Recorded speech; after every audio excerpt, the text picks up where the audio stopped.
Mahindra and Mohammad, इसी नाम से शुरुआत हुई $21 बिलियन के महिंद्रा ग्रुप की। सपना तो था टाटा से भी बड़ा एक स्टील प्लांट लगाने का, जिसे पूरा करने के लिए इसके फाउंडर जेसी महिंद्रा का घर तक बिक गया। और जब कंपनी अपने पैर पर अभी खड़ा होने की कोशिश ही कर रही थी, उसी दौरान उनके दोस्त और पार्टनर मलिक गुलाम मोहम्मद उनका साथ छोड़कर पाकिस्तान चले गए। लेकिन महिंद्रा ब्रदर्स ने एक बड़ा सपना देखा था, जिसे आज उनके ग्रैंडसन आनंद महिंद्रा ने पूरा करके दिखाया है। महिंद्रा का नाम सुनते ही शायद आपको थार, XUV 700 और ट्रैक्टर्स का ख्याल आता होगा, लेकिन आज Mahindra group cars, buses, trucks, planes, tractors और बोट्स बनाने के अलावा सॉफ्टवेयर, फाइनेंशियल सर्विसेज, डिफेंस और इंफ्रा सेक्टर में भी एक बड़ा नाम है। एक तरफ जहां ये जावा, SD और BSA जैसी world famous two wheeler companies को ओन करती है, वहीं दूसरी तरफ ये इटली की famous car design company Pininfarina का भी मालिक है, जो फेरारी और माजराटी जैसी दिग्गज कंपनीज के कार्स को डिजाइन करती है। आखिर आनंद महिंद्रा ने ऐसा क्या कर दिया कि एक छोटी सी स्टील ट्रेडिंग कंपनी 100 से भी ज्यादा देशों में काम करने वाली एक ग्लोबल ब्रांड बन गई। आज की इस वीडियो में हम आपको महिंद्रा कंपनी की हिस्ट्री और बिजनेस एम्पायर के बारे में कुछ ऐसी अनसुनी बातें बताने वाले हैं, जिन्हें जानकर आप पूरी तरह से हैरान रह जाएंगे। दोस्तों, महिंद्रा कंपनी के इस सफर की शुरुआत होती है 1892 में, जब पंजाब के लुधियाना शहर में इस कंपनी के फाउंडर जगदीश चंद महिंद्रा का जन्म हुआ। वो अपने 9 भाई बहनों में सबसे बड़े थे और बचपन में ही अपने पिता को खो देने की वजह से परिवार की पूरी जिम्मेदारी उन्हीं के कंधों पर आ गई। अब उस समय जेसी महिंद्रा की उम्र भले ही कम थी, लेकिन उन्होंने अपने भाई बहनों को पिता की कमी महसूस नहीं होने दी।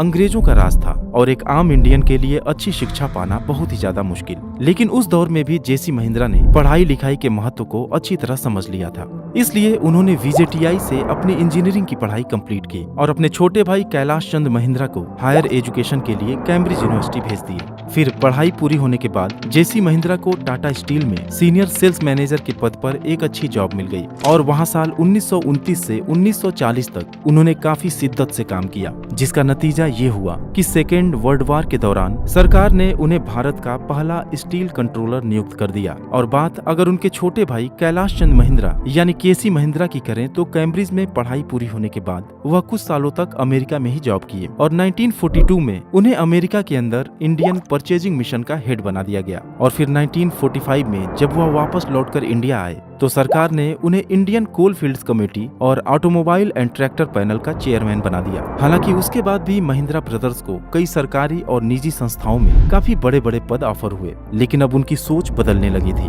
देश आजादी की लड़ाई लड़ रहा था और उन्हें यकीन था कि हम जल्दी ही अपनी आजादी हासिल कर लेंगे। साथ ही वो इस बात को भी अच्छी तरह समझते थे कि भारत के आजाद हो जाने के बाद देश के अंदर स्टील इंडस्ट्री काफी तेजी से ग्रो करने वाली है, लेकिन इस बिजनेस को शुरू करना इतना आसान नहीं था। एक बड़ी रकम की जरूरत थी, जिसे इकट्ठा करने के लिए दोनों भाइयों ने अपना घर बेच दिया और अपने एक दोस्त मलिक गुलाम मोहम्मद के साथ मिलकर एक स्टील कंपनी की शुरुआत की, जिसका नाम महिंद्रा एंड मोहम्मद रखा गया। और यहीं से शुरुआत हुई महिंद्रा ग्रुप के विशाल बिजनेस एम्पायर की। आज भले ही महिंद्रा अपने पावरफुल व्हीकल्स के लिए जानी जाती है, लेकिन सच यही है कि इसकी शुरुआत एक स्टील ट्रेडिंग कंपनी के रूप में हुई थी। उस समय दोनों महिंद्रा भाइयों ने मलिक गुलाम मोहम्मद के साथ मिलकर अपनी इस कंपनी को देश की सबसे बड़ी और सबसे कामयाब स्टील कंपनी बनाने का सपना देखा था। लेकिन 1947 में कुछ ऐसा हुआ जिसने सब कुछ बदल कर रख दिया, क्योंकि जब देश का पार्टीशन हुआ तो मलिक गुलाम मोहम्मद भारत छोड़कर हमेशा के लिए पाकिस्तान चले गए और उनके इस फैसले ने महिंद्रा ब्रदर्स को हिला कर रख दिया, क्योंकि सब कुछ दांव पर लगा हुआ था। लेकिन शायद गुलाम मोहम्मद जी को पाकिस्तान में ही अपना फ्यूचर दिखा और उनका ये फैसला शायद सही भी साबित हुआ, क्योंकि वो पाकिस्तान के पहले फाइनेंस मिनिस्टर बनाए गए। अब गुलाम मोहम्मद की पूरी हिस्सेदारी खत्म होने के बाद एक तरफ जहां फंड की दिक्कत होने लगी, वहीं कंपनी के नाम महिंद्रा एंड मोहम्मद का भी अब कोई मतलब नहीं रह गया। वैसे तो कंपनी का नाम बदलना कोई बड़ा काम नहीं था, लेकिन इसमें दिक्कत ये थी कि महिंद्रा एंड मोहम्मद नाम के चलते कंपनी की सारी स्टेशनरी M&M नाम से छप चुकी थी और इसके रीप्रिंट पर फालतू खर्च करने की बजाय कंपनी का नाम महिंद्रा एंड महिंद्रा रख दिया गया, ताकि इसका शॉर्ट नेम M&M ही रहे और पुरानी स्टेशनरी भी वेस्ट ना जाए। लेकिन वो दौर महिंद्रा कंपनी के लिए काफी मुश्किलों भरा था और ज्यादातर लोग तो यही सोच रहे थे कि अब कंपनी सरवाइव नहीं कर पाएगी। लेकिन महिंद्रा ब्रदर्स लगातार कंपनी को चलाने का प्रयास करते रहे और आखिरकार दोनों भाइयों की वो मेहनत रंग लाई, जिसके चलते महिंद्रा एंड महिंद्रा डूबने से बच गई।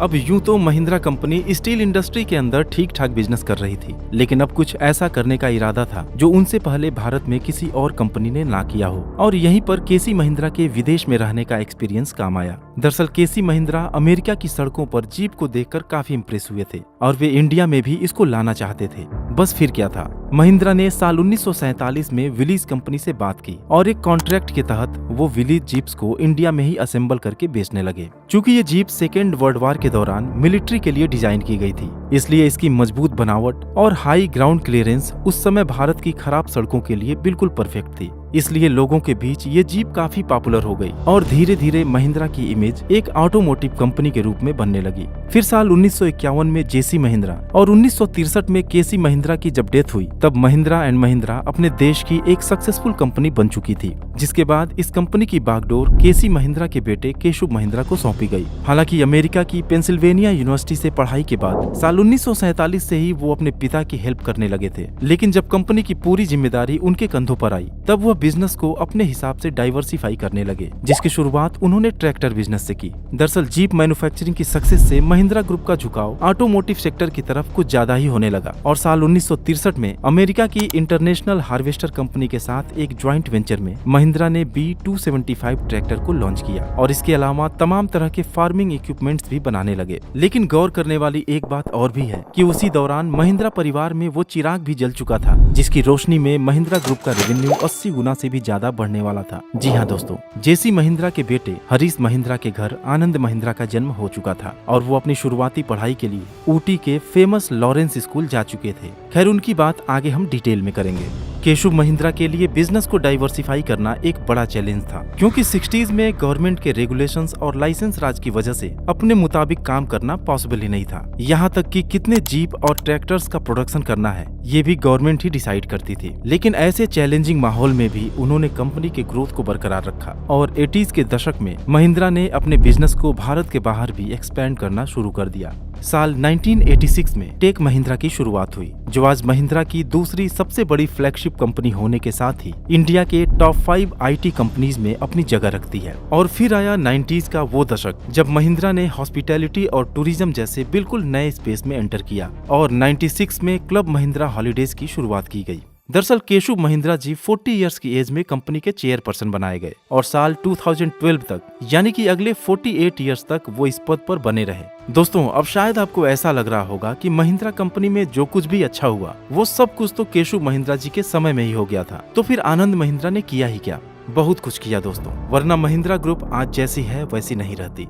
हालांकि यंग एज में उन्हें बिजनेस में कोई इंटरेस्ट नहीं था, वो फिल्म मेकिंग और फोटोग्राफी को अपना कैरियर बनाना चाहते थे। लेकिन हार्वर्ड यूनिवर्सिटी से MBA कंप्लीट करके वापस आने के बाद 81 में आनंद महिंद्रा को अपने steel division Mahindra Eugene steel को एक आम एम्प्लॉय की तरह ज्वाइन करना पड़ा। उन्हें इस काम में मजा आने लगा और वो धीरे धीरे एक एक पायदान ऊपर की तरफ बढ़ने लगे। 91 में उन्हें महिंद्रा एंड महिंद्रा का डेप्यूटी मैनेजिंग डायरेक्टर, 97 में मैनेजिंग डायरेक्टर और फिर साल 2001 में कंपनी का वाइस चेयरमैन बना दिया गया।